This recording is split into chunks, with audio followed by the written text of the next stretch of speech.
Adobe is giving you and I the power now to have more control over special effects that we apply to our objects. And this includes something known as a live effect. And really the word live you won't find anywhere up here at all.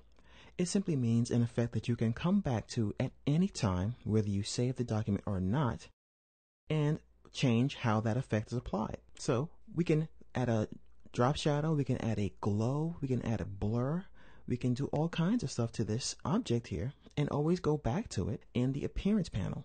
So I'm going to go ahead and hide the graphic styles for now. We don't really need this at the moment. Let me just expand this so we can see all the things that we have applied to our shape so far.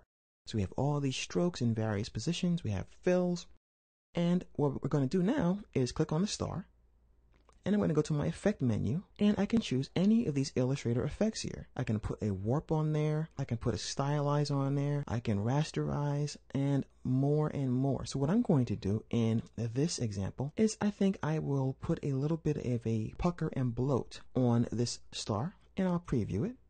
So let's go ahead and bloat it a little bit, and we can create this kind of cool, 60s thing going. So you can just move it around like this and have your own light show. Now you can have somebody else playing the music and you get to sit by your computer and do this all day while everybody else is getting their dance on.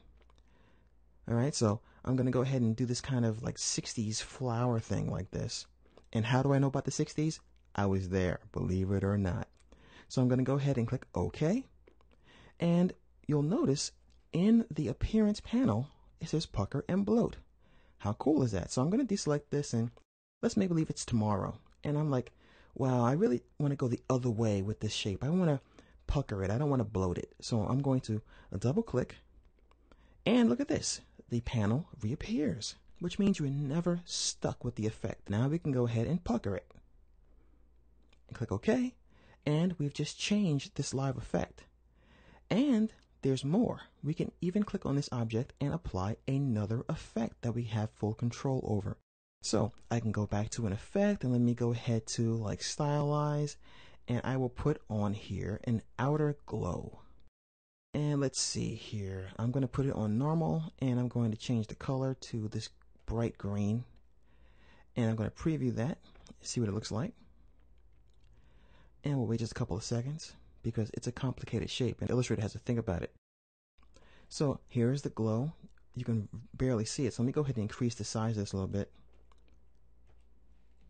And this is really going to drive Illustrator a little bit crazy. So it's going to apply this massive blur to this shape.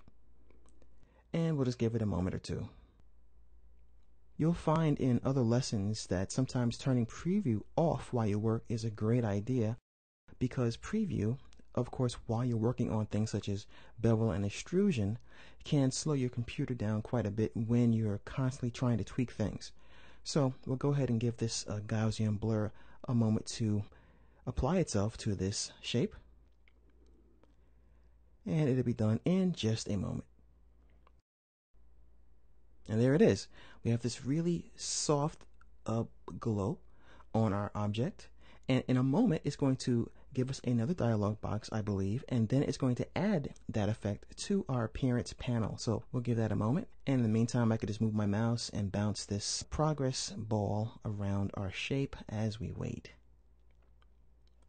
I think I went a little too far with the number I put in there, and it'll be done in just a moment. See, I'm very ambitious. I think big, and I just think, I'm going to go all out and try to take over the planet instead of trying to take over a city block. So it's going to be done in just a few moments. Okay, the effect is now done, and I'm waiting for it to appear, and here it is, outer glow.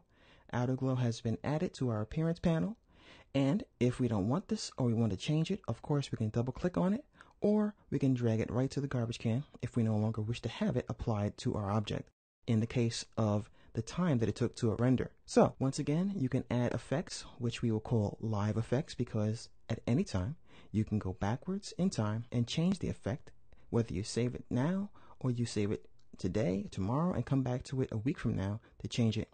It's always live, and you can apply the effects to your shape over and over again. You can add new effects, and you can also delete them if you so desire.